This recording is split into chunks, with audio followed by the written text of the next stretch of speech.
Abstract should have the introduction, right? Materials and methodology, results, discussion, and conclusion, right? But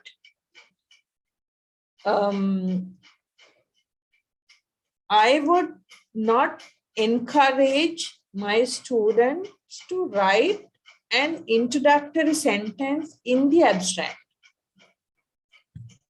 It is because an abstract just have only a limited number of words, right? Limited number of words, right? Mostly for a manuscript, the word limit is 250. Some journals are there, they just need 150 or 200 words. But most of the journals we publish, they allow us to write 250 words in an abstract. So if you write an introductory sentence in an abstract, the precious word limit or the word, word count will be losing, right?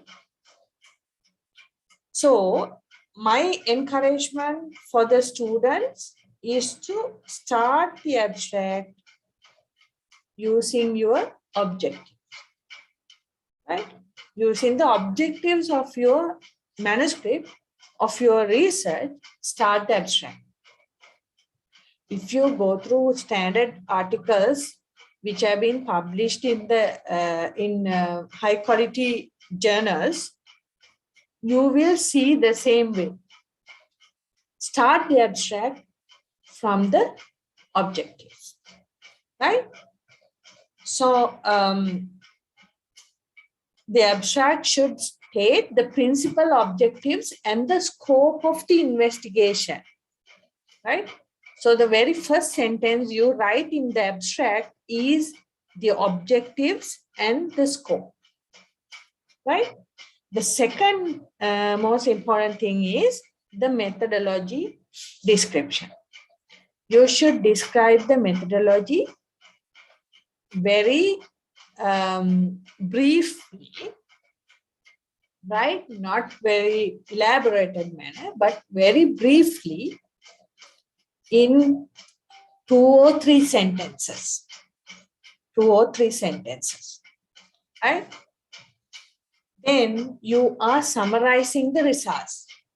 Remember, you start your methodology, right? You start methodology writing like 2-3 steps. Let's say you are writing 3 sentences for your methodology. So you start the very first sentence, writing that you have characterized your material. Second sentence, you have carried out an experiment. These are the experimental parameters, right? Thirdly, you are writing, okay, you have measured these parameters, and you have compared with this. So that same flow should be there when you summarize the results, right? Remember that.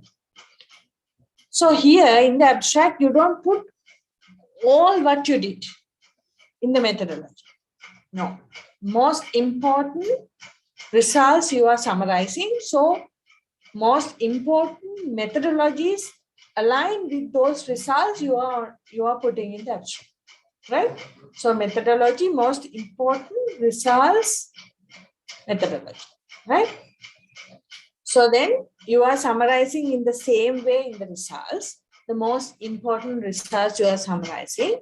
Then you discuss the results, the meaning of results in 2-3 sentences, right? Then finally you state a conclusion sentence, right? So this is the core of your abstract. This is the core of your abstract, right? state the objectives and scope, describe the methodology, summarize the results, discuss what those results mean, and state the principal conclusions. So this you can give in 250 words. Remember, the very first part of your abstract, objectives and materials and methodology section, right, should be less than the latter part. So what does the latter part means? Results, discussion, and conclusion. So you must elaborate your results, the most highlighted ones, and discuss why you have got those results. Compare one sentence maybe, and then you do your conclusion. So in the length wise, in the volume wise, the very first introductory sentence or the objectives and the materials and methodology must be smaller than the latter part. That is how we analyze an abstract, right? When I get an abstract to go through or to review from any of these conferences, the first glance is that, what is the length? So if the length is the other way around, I understand that they have not given enough attention to describe their results, right? That is the most important thing. Describe your results and come into a conclusion, right? Then,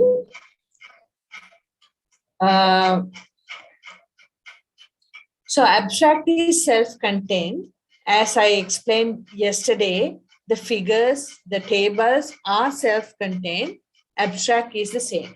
So that is why we are summarizing. So if you are putting any abbreviations, you need to elaborate what that abbreviation means, right? So this is how the importance of the abstract. Abstract tells the reader what you did and what you have found, right? So abstract tells the reader what you did and what you have found. Only one paragraph. Most of the time, only one paragraph, right? And then that is the advertisement of your article. By reading the abstract, people will decide whether I should go read the whole paper or not, right? So it is the advertisement of your article, right? So there are some other abstracts also nowadays. When you try to submit a paper into, most of the time into Elsevier journals, these journals will ask you a graphical abstract, right? Instead of the text abstract, nowadays you need to submit a graphical abstract. What does this graphical abstract mean? So similarly, you write the text abstract, the summary of your work. Similarly, the summary of your work should be given in as a graphic. That is what is called graphical abstract. So this is an example for a graphical abstract, right? By looking at this abstract, I can understand, okay, they have put so many different engineered nanoparticles, metallic ones, into soil, and they have tested what is the implication for the plant growth. What is the influence for the plant to grow because of these metallic nanoparticles, right? So these nanoparticles are giving so many different influences.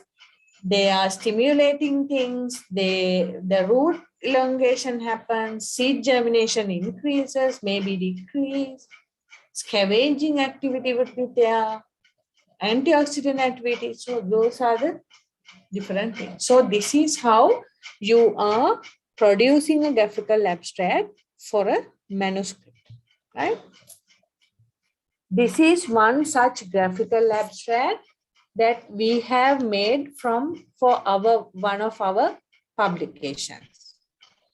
So by looking at this, you would understand we are discussing about a waste dump site and the pollution happening through this dump site and the fate of the pollutant. So many different pollutants, how they are being formed, sources, and then how they are being going into the environment and finally end up in the human, right?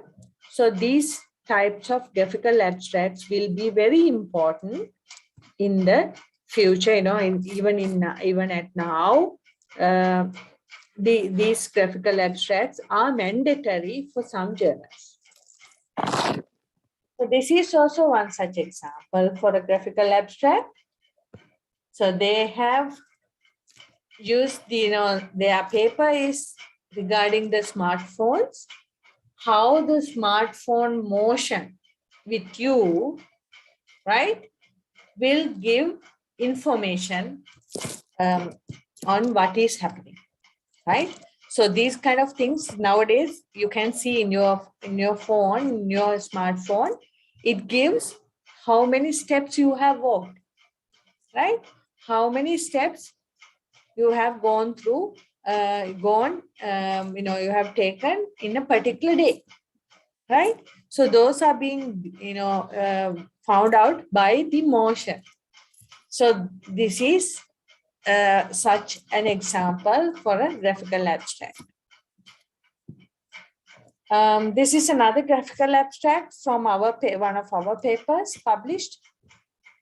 So here we are discussing about the compost-based microplastics. You guys know that when you produce compost, there can be microplastics in there. So these microplastics can bind different types of metals, different types of organic contaminants. So how the compost-hosted microplastic act as a carrier for different heavy metals which are being taken up by plants and end up in human and animals. So this is what another graphical abstract shows, right? So these kind of things are nowadays very important because graphical abstracts are being mandatory now, right? In most of the journals. So these text abstracts and graphical abstracts. So those are the two different abstracts that I wanted to show you today.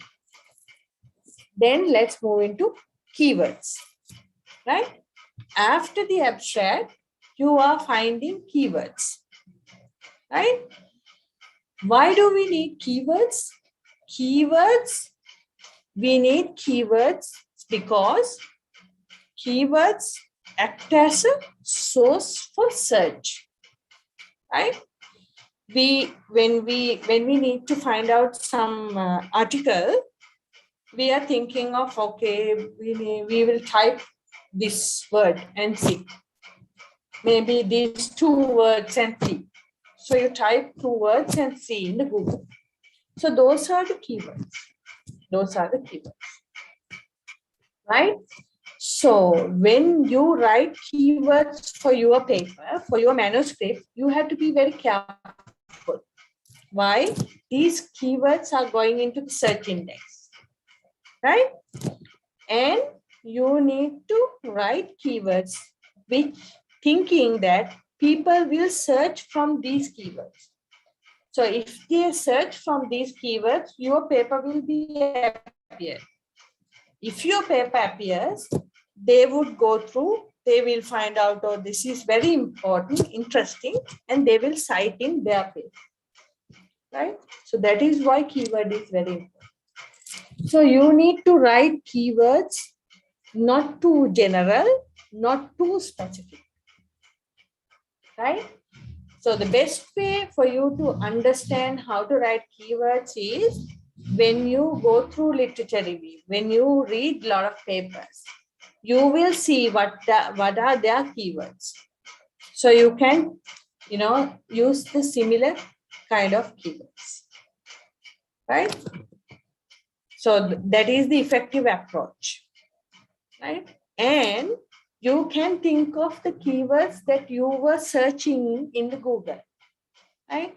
If you remember that keyword when you search for a paper, that would be another easy, effective approach to find keywords, right? Then let's move into writing an introduction. So I briefly discussed about writing an introduction yesterday. So I'm summarizing here. Writing an introduction is like a funnel, right? So you are writing general stuff and flowing down to very specific thing, right? So your introduction must answer these 5 questions, right? In the very beginning, you are discussing what kind of a problem that you are working on, very general, right? Then you are writing about the existing solutions for that problem, right? I hope you understand what a problem is and what a question is. Do you guys have any idea about those things? If anyone knows what a problem and what a question, what are the differences? Just tell me now.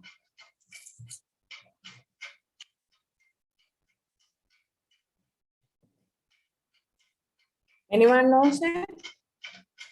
What is the problem? What is the question?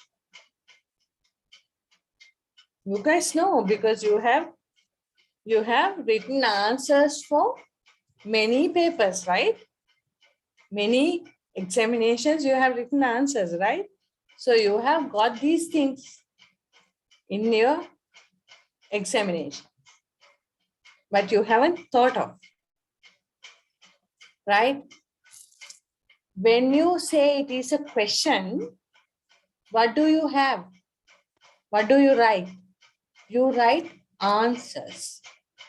For a question, you write answers, right? But for a problem, what do you do? What do you do for a problem? You find a solution. That is the difference. Writing an answer for a question is ready-made. It has been already made. Answer for a question is already made.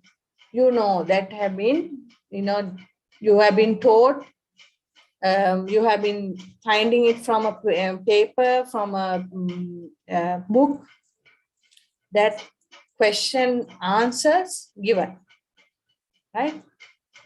Prior given. Answers for a question is ready-made. But solution for a problem is not ready-made. It is different from person to person. Finding a solution for a problem is different from person to person. That is what we mean as living. Okay? We are living in this life with problems, not with questions. We are living in this life with problems. So we need to find solutions. Finding solutions are different from person to person. That is why some people get suicidal. Why? They think their way of finding solution is suicide. Right? So finding solutions are common. It is not only from a research that you find solutions. Just by living in this life, you find a lot of solutions for various problems. So if you can live this life perfectly, or in a good manner, then you will definitely be a researcher, right? You will definitely be a researcher. All of us are researchers. Why? We are living in this world, in this country, especially in this country, in Sri Lanka, with so many problems. We are trying to find answers. We are going every year by year, we are living, right, by finding answers. So every one of this country is a researcher. So any of you will be a researcher. If you can find a solution, a new solution to your problems, you will be a researcher, right? So what are the existent solutions for this problem that you are discussing in your research? You are discussing that in your second paragraph, right? Then you are discussing what have the other people found out, whether they are good, they are bad, or whether, how you describe what are the disadvantages, what are the advantages of those methods, the literature, right? So the second one, third one, you are discussing the literature, right? And then you are discussing the limitations of the previous work in the way that you think, right? So when you discuss the limitations of previous work, that means you have analyzed the gap. So that gap that you are going to solve in your research, that is the objective of your work, right? So introduction is ending up writing the objectives of your work. So this funnel type behavior you have to remember very well, right? And if you are using abbreviations, you must define those abbreviations in the very first use. If you have defined the abbreviations in the abstract, you must define that the same thing in the introduction as well. Why? Abstract is standing alone, right? You have written the abstract to stand alone, right? So the introduction is separate. So you need to define the abbreviations in the very first time in the introduction as well, right? And then some journals, they are saying do not use abbreviations. So you need to go through the author guidelines before you submit, right? So abbreviations you need to define. Then you are moving to results and discussion section, right? Results and discussion section. So in the results and discussion section, you are logically organizing all the story that you are trying to say using subheadings. If you don't use subheadings, people will get bored, the reader will get bored while reading. So when you have subheadings, even any reader can easily find out, okay, this part is most important for me, not this, the previous. So that is why we need to use subheadings, right? Most importantly, you need to present and discuss what your results mean. That is very, very important. You need to present your results. Yes, obviously, you need to present the result. And you need to discuss what those results mean. That is very, very important. And you are avoiding speculations. You don't speculate. You don't say things that you think would happen, right? And then if you feel like there are some weaknesses, you can mention it, not elaborating, but mention it by 2-3 sentences maybe. At the end of your results and discussion section, you need to suggest future research, right? You need to suggest future research. And then you have to write implications for your research. What are the future implications of your research, right? So this is how you are writing a good research and discussion section. In the research section, you are writing, some journals, they have separate research and discussion. Most of the journals, they have it together, research and discussion, right? But if you have research section separately, you are writing only the main findings, right? Not all the findings, but main findings, right? And you have to highlight the findings that are differing from the previously published work, right? You can say, in this particular research, the maximum bioavailable concentration of heavy metal arsenic is this much. However, the previous literature, it is different or less than the previously found or reported results, or higher than the previously reported results. Likewise, you need to describe, right? But most important things. And you need to put the results of statistical analysis as well. And then we discussed about how to prepare publishable graphics. Very important. The plots that you make, the graphs that you make should not be crowded, right? If they are crowded, then people can't understand what you are meaning, right? So yesterday I told you, if you have anything to compare, only you are preparing a graphic or a figure, right?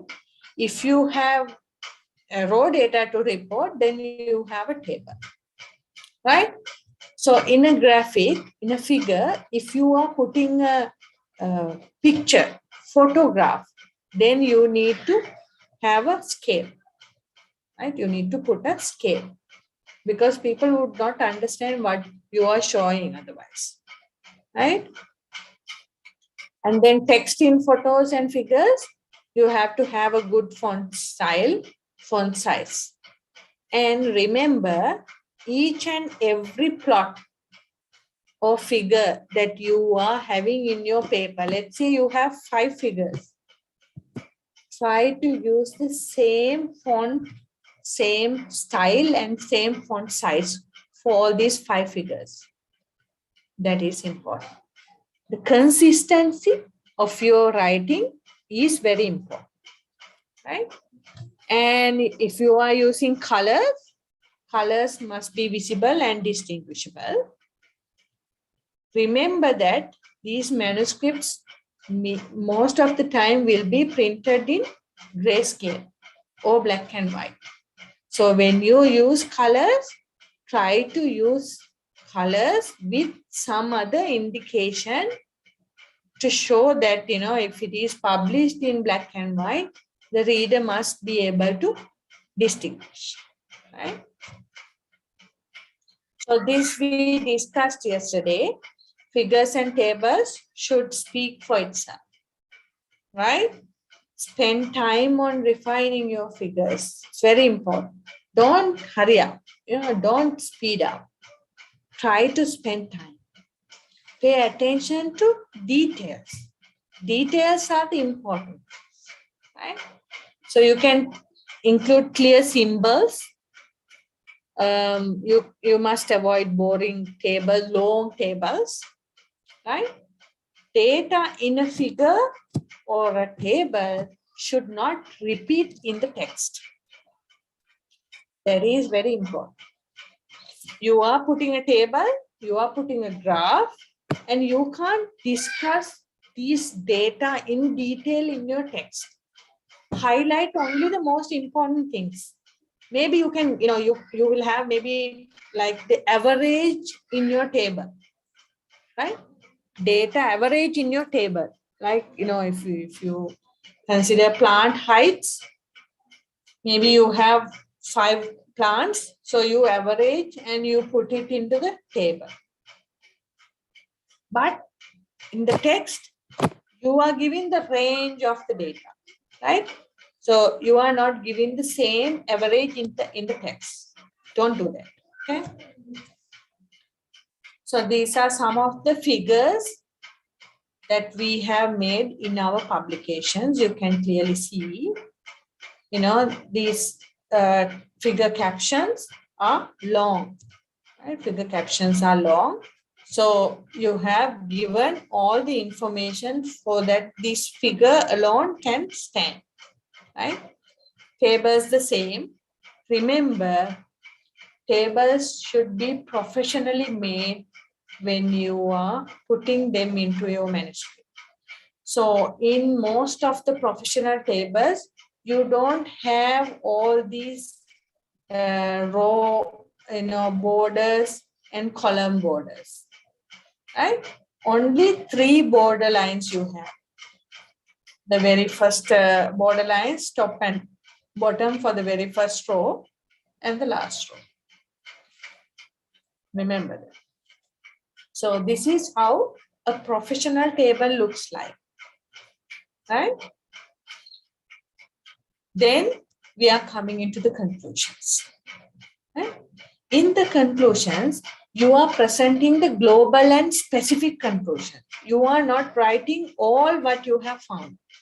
You are highlighting the most important findings in your conclusions, right? You can indicate if there is an extension going on, or you think that there are, the other people who are following these kind of research must, extend their research into this line. So that extension you can indicate, right? And then you have to suggest future experiments. You can suggest these kind of future experiments would be, right? In conclusions, you don't summarize the paper. Remember that is done in the abstract, right? And don't give judgments about the impact of your research, right? Don't give judgments about the impact of your research. I have seen most of the students over speculate and say, like, because of these data, this particular material behaves wonderfully, right? And this particular material can be used for water treatment. It is not possible. You may have studied only 1 or 2 parameters, right? So you can't generalize. So don't give judgments about the impact of your research, right? Judgment will be taken by the reader. Then we'll discuss about referencing and reference styles, right? Why do we need references? Why do we need references? To add authority to your argument, because you are putting arguments in your paper. You are saying these people have found out these things. However, some of these groups have found out totally different results, contrasting data. So you are giving that contrast, you are showing. So you need to give the authority to your argument, right? That is why you put the references. These people, who are these people? This group, who are these group? These things you have to put. And you need references to add credibility to your information. To add credibility to your information. If you are stating something, you need to put credibility, give credibility to your information. Otherwise, people won't consider it, right? And also, since you are reading a lot of literature, you need to give credit to the work to the researchers who worked on the same kind of research in the history, right? So from those research, by reading those research, you got the justification for your study, right? You understood the gap. There is a gap existing in this particular research area because you read the previous studies, right? So you need to give the credit to them. That is the courtesy that we have with regard to the previous researchers, right? And then reader can locate for further information if required. If you are briefing something, let's say the methodology, you briefly write, right? But the methodology, the original methodology is being given in the reference. So author can, the reader can relocate the particular methodology by going into that reference, right? And then you need to validate arguments. You need to validate arguments, right? When you say something, you need to validate. If you don't validate, you will be just like the politicians, right? For their arguments, there's no validity, right? So that is why people don't believe them, right? So politicians, they don't have validity in their arguments. But as scientists, we need to give validity for our arguments, right? We need to give validity for our argument. That may be wrong later on, right? With the science evolves, that can be wrong, right? But we need to give the validity at the time of the argument, right? And then we need to increase and spread knowledge. So that is why we give references. And we have to show depth, breadth, and quality of your reading. So if you have given good references, you have shown that you have gone through the literature very nicely, right?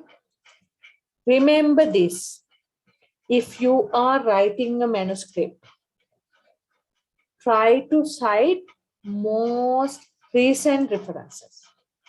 Try to cite most recent references, right? There may be sometimes that you have to use like 1948 paper or something, but try to avoid them as much as possible. Do not have all the references more than 5 in your article, right? If you have 35 references, the 30 articles that you are referring must be inside the last decade of your work, right? If you are writing an article in 2021, you will be citing up to 2011, right? Last decade, only the last. Because why is because editors look at your references. If you are a good researcher, you know new knowledge about your research area, right? So how do we as editors recognize whether you have new knowledge? By looking at the references. If the references are very recent, then we understand you have read quite a lot and you have new knowledge, right? So ethically also, we need referencing because it is the intellectual integrity, right? As scientists, we must have integrity, right? So we must refer the other people who have contributed to science. When to cite? If you are putting direct quotes, and if you are putting some studies, if you are working on theories, you are giving facts, interpretations, paraphrases, then you need to cite, definite. Right? And there are basic referencing styles. So all these referencing styles are depending on the author guidelines of the journal. So maybe, even for theses, the different institutes have different referencing styles. So you need to understand author guidelines, you need to read well and get the referencing system. So there are author date references, numbering references, two numbering references which links to footnotes or endnotes, or which links to the reference list. Right? So all these things depend on the author guidelines of the journal. There are reference management softwares. You know, when I did my master's, there were no reference manager softwares freely available. So everything we had to do manually. When you do manually, if the very first journal rejects your paper, you are trying to send it to the second journal. And if the second journal has a different reference style, you need to change everything back again by manual. Right? So that is why you really need to get a free reference management software so that everything you can include automatically. So there are free reference managing softwares. The best one is Mendeley, and Word also has a reference managing software freely available. Mendeley is pretty good. So you can go through videos. There are so many videos regarding how to put references using Mendeley. So you can do. EndNote is the best referencing software that I have used, but you need to pay, so that it is very hard for you to use. And then we are discussing a little bit on ethics in publishing. There are so many different types of ethics in publishing and in carrying out research. So when you try to submit a manuscript to a journal, they are asking you whether you have submitted the same manuscript into another journal, because it is prohibited, right? So only once you can submit a journal article or manuscript to a journal. If that is rejected, then you can try another journal, but not simultaneous submission. You can't do simultaneous submission. If you do simultaneous submission, if you are unlucky, both journals will accept your article, right? So then you will be in really big trouble. You can't tell any of these journals to withdraw your article, because they have put their effort, they have got their reviewers to comment and publish. Then you have to withdraw your article. They can't withdraw after publishing, so your article will be retracted. I will come into that later. What is retracted mean? So there are copyright ethics, funding sources. If you have got any funding from somewhere, some organization, you must mention it in the acknowledgement. Remember, this one is very important. Your manuscript must be original without plagiarism, right? Your manuscript must be original without plagiarism, right? You can't plagiarize in writing. Nowadays, it is very unethical and you can automatically try, right? This is how we are tracking the plagiarized manuscript. This is an editorial page for me. Since I'm being an editor in different journals, I get articles from various authors. So when I get an article from an author, the web automatically gives the similarity check and the duplicate submission check. Check your left-hand side column. It has similarity check and duplicate submission check. Similarity check means the plagiarism. So this particular article has 23% plagiarism. We are not accepting papers with more than 15% plagiarism. And duplicate submission check means they have submitted this article to some other journal, right? So it's very, very tricky now because of the advancement of the technology.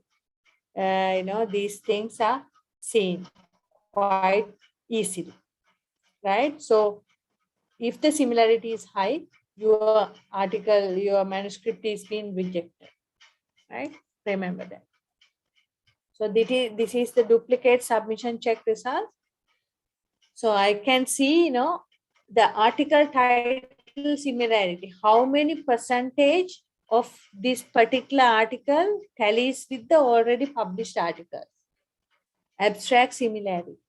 So these are being automatically calculated and given to us, to the editor.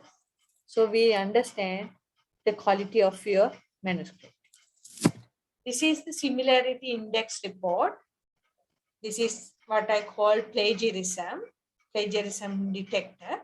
So plagiarism detector gave for this particular manuscript as 48%.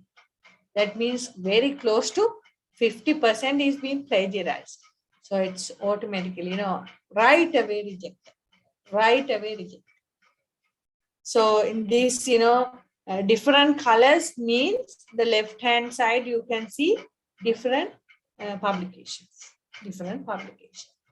right? So if you have taken the red color, anything from the red color paper, it is given in red color in the text. So this is very tricky. So don't plagiarize.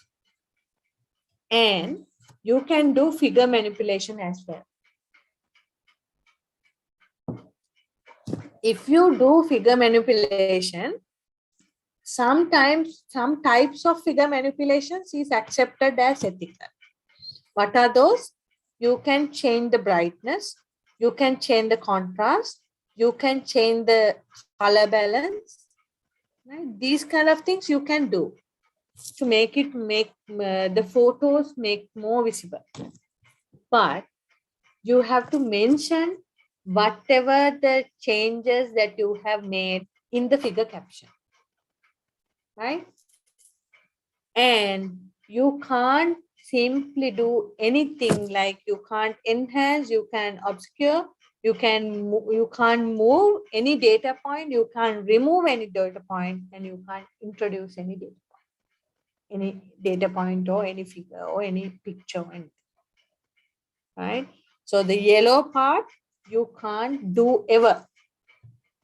Green part you can do, but you have to mention it in the figure caption. So these are some of the examples. You can see clearly the B picture shows contrasting, it has enhanced the color. So this can be possible. This is possible, but you need to mention it in the figure caption. This is something unethical, right? In 2001, American Journal of Pathology published the left-hand side figure in their paper, in their journal, right? In 2004, the same figure has been published in another paper. So in 2004, the authors have plagiarized or fraudulently taken the same picture into their paper, right? And they have included some stuff, right? They have changed the color, they have improved the contrast, and included some other stuff. These are given in the red arrows, right? So once this is published, they have caught that this have been published, and they have retracted their this particular journal article from their site. This is one such example from Sri Lanka. Unfortunately, Sri Lanka also have these kind of fraud scientists. So be very careful don't ever think of doing these things. So you can see in this particular figure, figure. So figure 1 and 2, same figure, same chromatogram, but they have put two different plant names, two different plants. You will never be able to find out or never be able to analyze the same chromatogram to two figures, two plants, or to anything. Right? It will not be same at all. But since they have no brain to think like that, so their mindset is being covered. So that is why they have published these kind of things, and then they have got caught, right?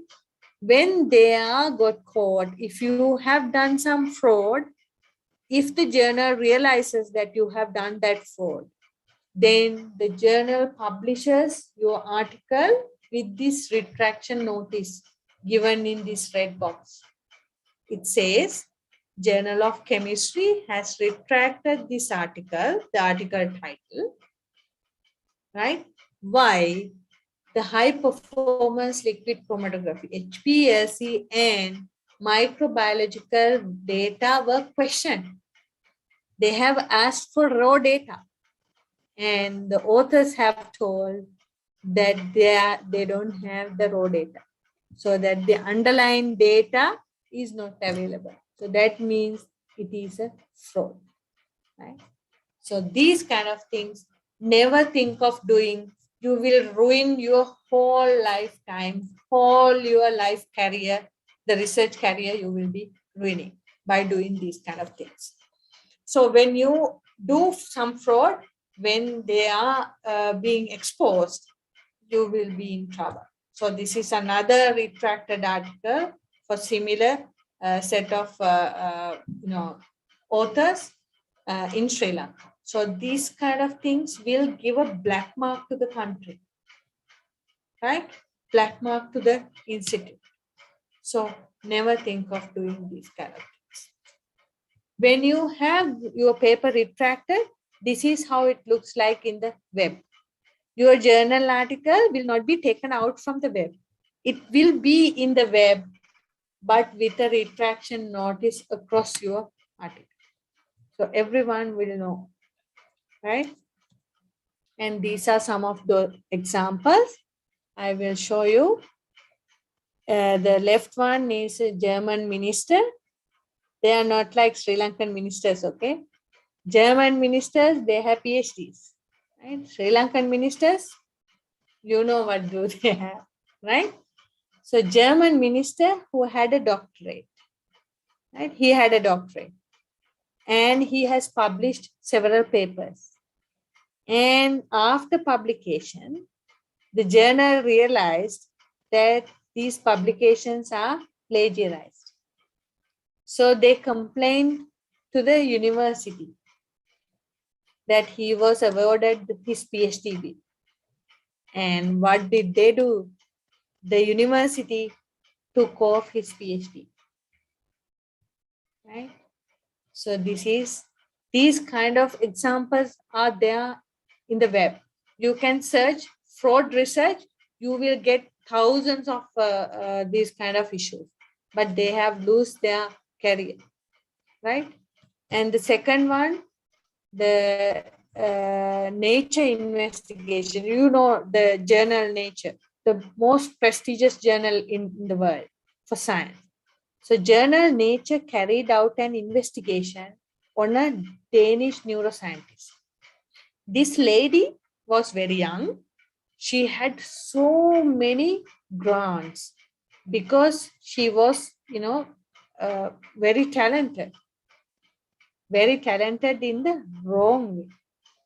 So all these data that she has published are fraud.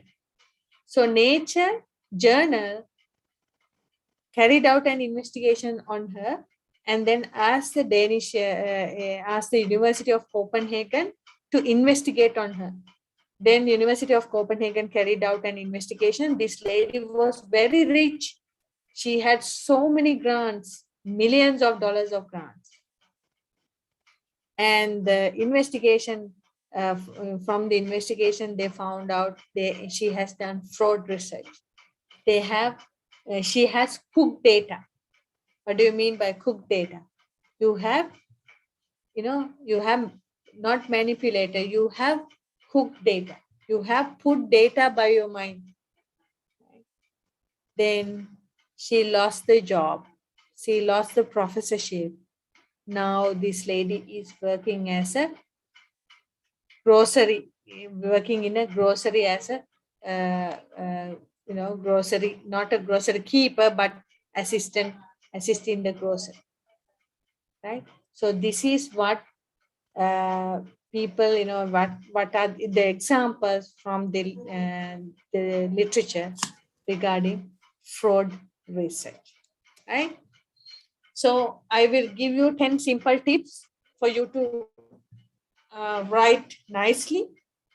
Define the topic and audience, right? When you start writing the manuscript, think to whom you are writing, to which journal I am targeting, right?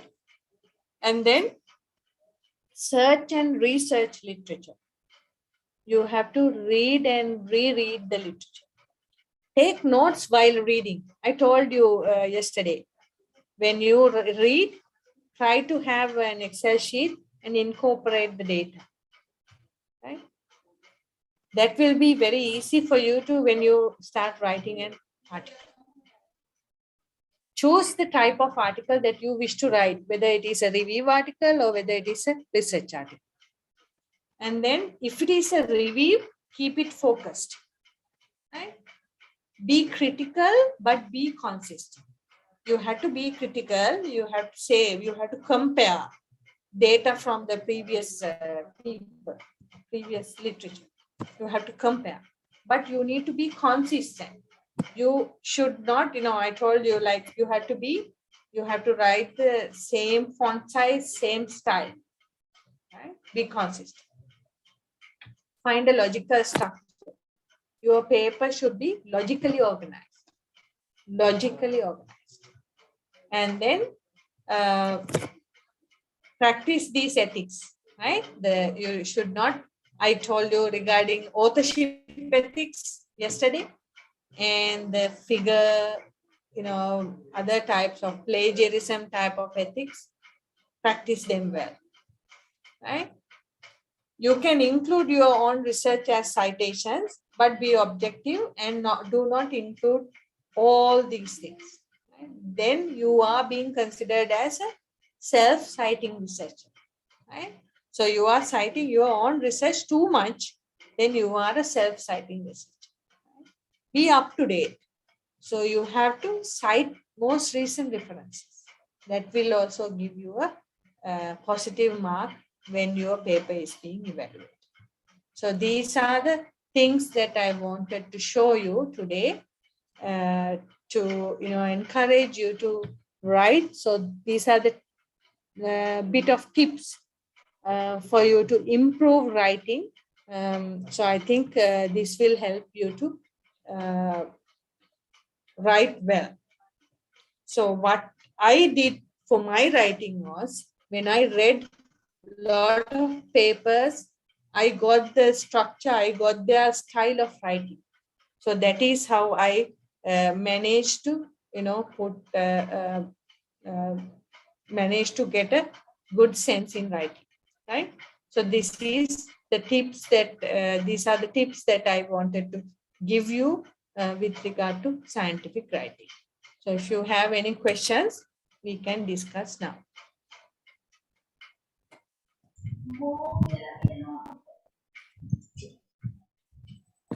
There are some questions, right? When someone doing a research on colors, how to elaborate color figures in the article?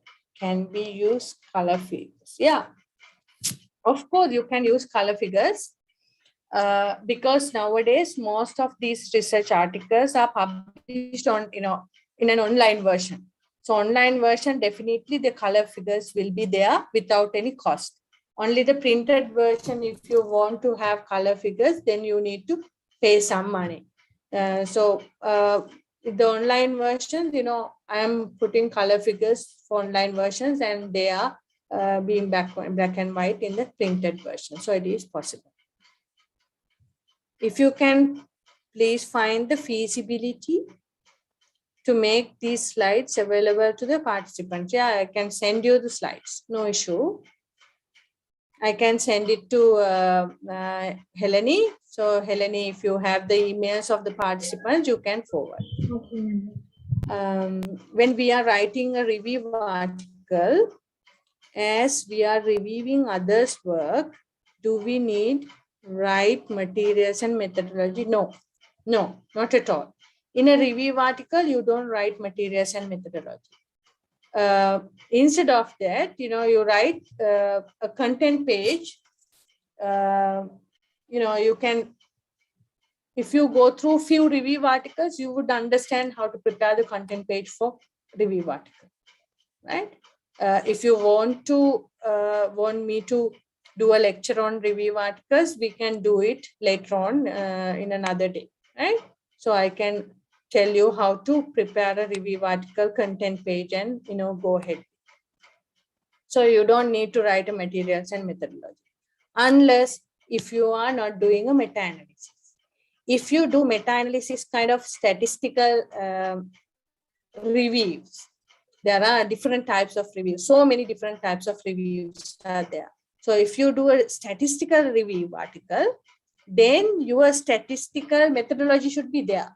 So in that case, in that kind of a review article, there will be a materials and methodology, but not in a general review article. And when we are writing a literature review, if we highlight the numerical values in previous researches, is it good or bad? Definitely you need to highlight. Definitely you need to highlight. You need to give details what the others have found. The best thing is you are preparing a table with their data, right? So that you can describe, you can compare and contrast in your text.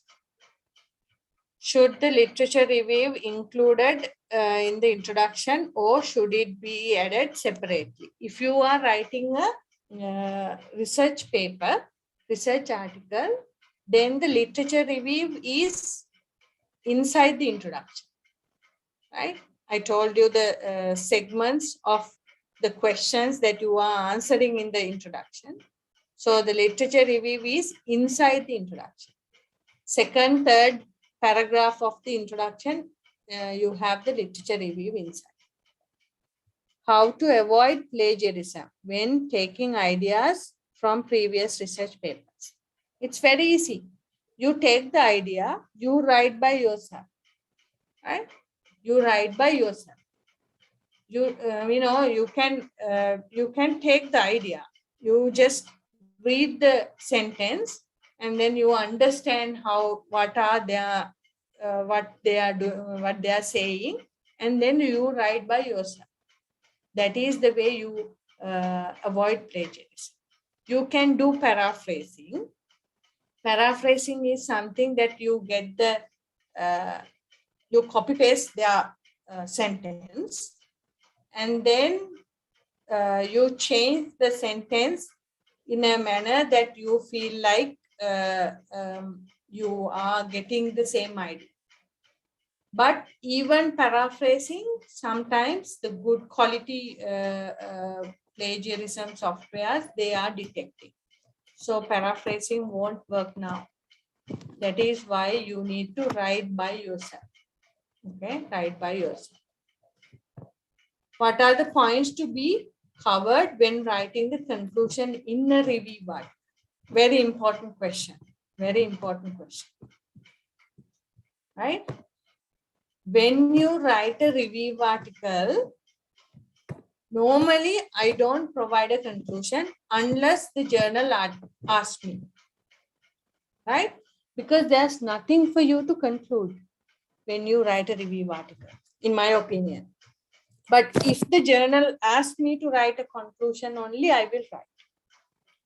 Instead of the conclusions, in a review article, I would write the remarks and future perspectives, right? That would be my conclusion summary in the review article. So all my review articles have a future perspective section, a remark section and remarks and future perspective. What does that mean? OS summary and future perspective. So you are summarizing the most important highlights in the summary, and then in the future perspectives, you are saying, okay, these gaps are existing in this particular research.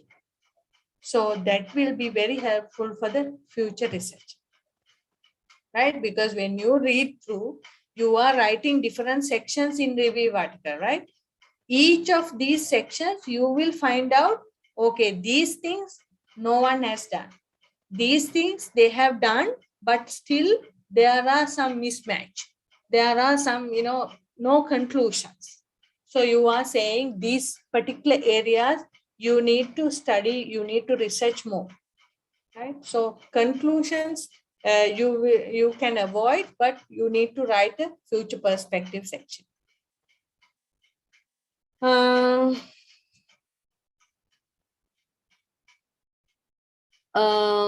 Can you give a brief idea about EndNote library? EndNote library, there, you can make different libraries in EndNote, right? And then you can put the literature citations into EndNote libraries, so that each of these library you can open up and include your include the references into your article directly, right? So it is EndNote library is similar to Mendeley library. So each of these software has different types of libraries. So in their libraries, they don't have anything, but we need to put the references from the websites, right? Whatever we need. If I feel like Vithanage 2021, I should cite in my paper, I will go to that paper, I will extract the reference into my EndNote library, and then I will cite from there, right? EndNote, all these reference managers, they have different styles of papers. So you just need to go and click on that particular paper, particular journal style. So all the references will be changed into that style, right? What is the time period we should consider while creating a literature review? Yeah, as I told you, the last decade would be the perfect time period, right? If you go more than that, it would not be a very nice review, right? So the last decade is the most appropriate time period for a review article. Seems like, you guys have a lot of questions on review articles, right? Because I think you are writing review articles these days because of the pandemic situation. So if you need me to teach you how to write a review article, what type of, what are the types of review articles and so on, maybe we can do it in not next week after, or somewhere around, right? When we are citing from an article, wouldn't it fall under plagiarism unless we change the sentence we take from it?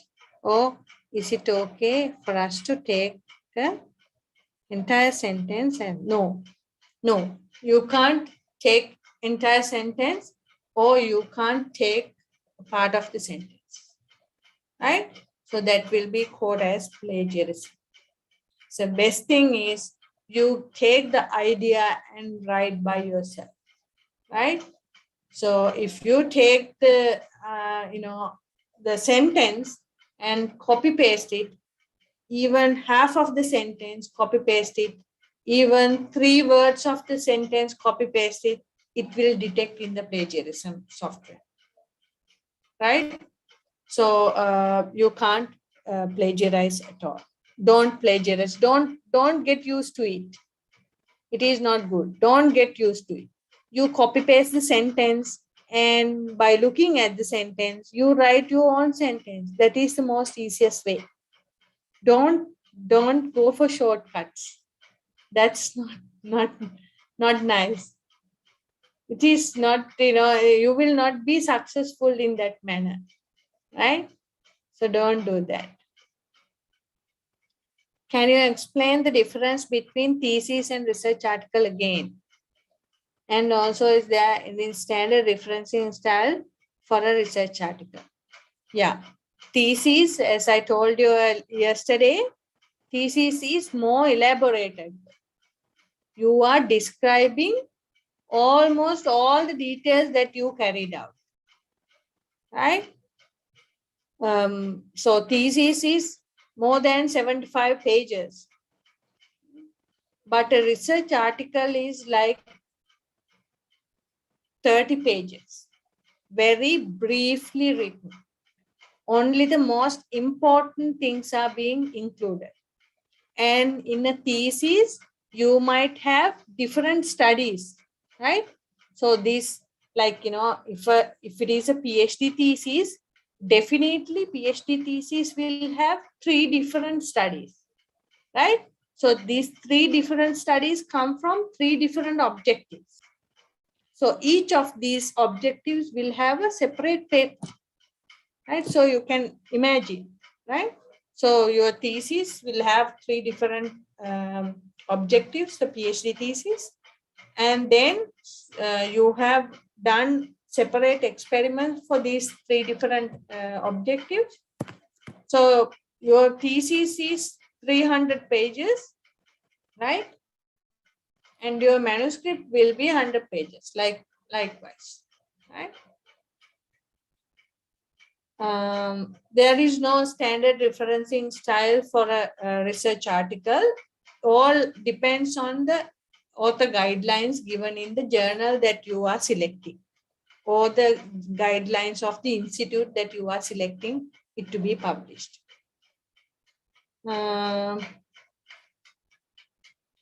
Yeah. To write a good literature review, again, the same thing I had to say, when you read through, try to take down notes into your Excel, get some details, put the reference in the last column, and you have to put columns and include the data from each of the papers into that table. So that is the most easiest way.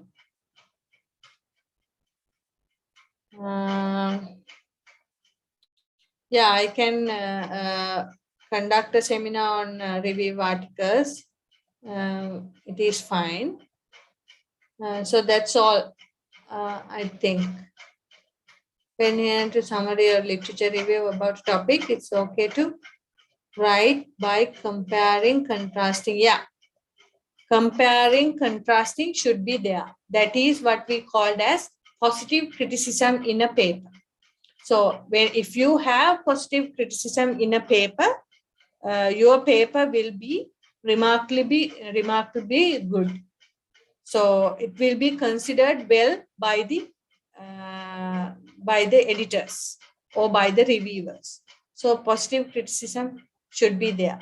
So contrasting, comparing must be there in a paper and a review article, in a journal article and a review article both. Okay, is there any questions? Any more questions?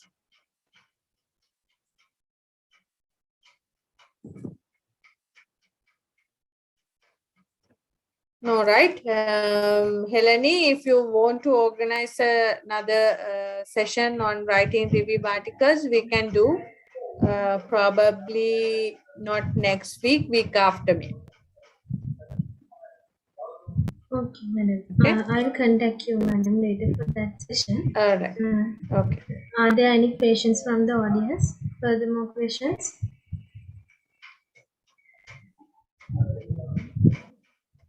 As I think, madam, there are no more questions. So, madam, I take this time to thank you for joining with us and explaining all the things. Madam, there's one question in the chat box. If we are taking prevalence like data from a previous article, we cannot change them. So in such case, are we called plagiarized?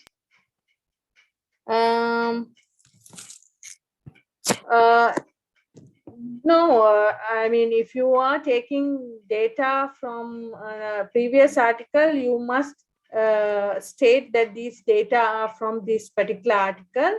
And if you're taking like a table or a figure from that article, you need to get the permission from that particular publisher. It is very easy. Once if you ask, you just need to fill a form and send it to the publisher, and they will right away give you permission. So with your permission, with their permission, you can put any type of any sort of data or figure into your article. No issue. Then no plagiarism. Okay. All right. Helene, shall we wind up? Yes, madam. Thank you very much for joining with us and explaining all the things that we need to do a good research and to give this that research into the community.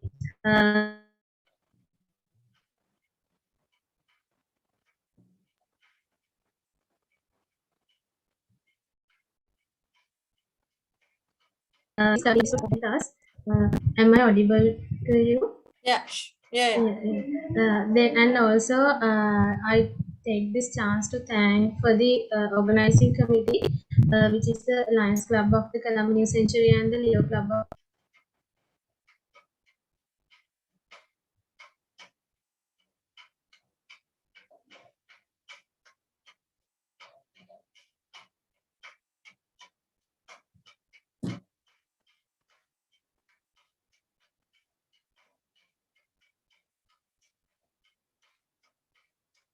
session for all of you. And finally, I would like to thank all the participants who have been joining with us to make this a success. Once again, madam, I thank you from my heart to joining with us and explaining all the things that we need. Thank you, madam. Okay. Thank you. Thank you very much for requesting me to talk to you. And I would like to see each of your papers publishing in good quality journals. Right? Stay safe and have a good night. Bye. Thank you, madam. Yeah, thank you, madam. Thank you, madam.